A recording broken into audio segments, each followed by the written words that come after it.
இல்ல இப்படி செய்யறதுல ஏன் இவங்களுக்கு தயக்கம் திராவிட கட்சிகளுக்கு? உங்க அனுபவத்தை வச்சு ஒண்ணு இல்ல சார், பேசிக்கிட்டே பேசுற செஞ்சுட்டாங்க அப்புறம் நம்ம செய்யறதுக்கு பார்ப்பனர்கள் தடையா இருக்கிறாங்களா? அது இல்ல சார்.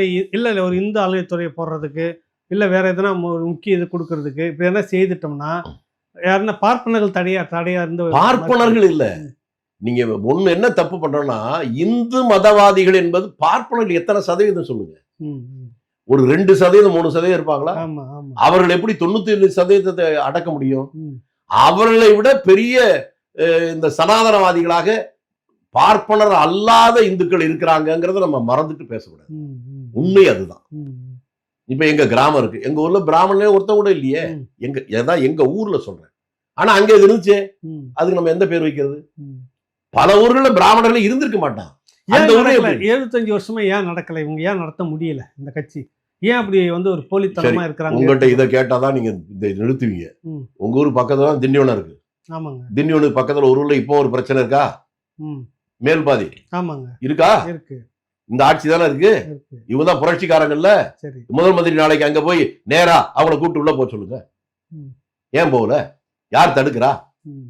அதிகாரம் இவங்க கிட்ட இருக்குது. எங்க கமலஹாசன் வீட்டுல போய் பிறந்த நாளுக்கு வாழ்த்து சொல்ல முடியும் போது கூலி படத்தை பார்த்து அதுக்கு விமர்சனம் சொல்ல முடியுது. இப்படி நிறைய சொல்ல வேண்டாம். ஏன் அங்க மேல்பாதி போய் கூட்டு போக வேண்டியதானே சார்?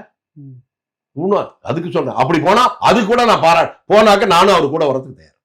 அது ஒரு பெரிய புரட்சியா மாறும். புரட்சி அல்ல சார், செய்ய வேண்டிய கடமை. உங்க கொள்கை அதுன்னு சொல்றீங்கல்ல, கொள்கையை கடைபிடிங்கன்னு சொல்றேன். கொள்கையை நடத்துனீங்கன்னா உங்கள் கட்சி நான் இல்லை, நான் காங்கிரஸ்காரன் தான், ஆனாலும் உங்களை வாழ்த்த நான் காத்திருக்கிறேன்.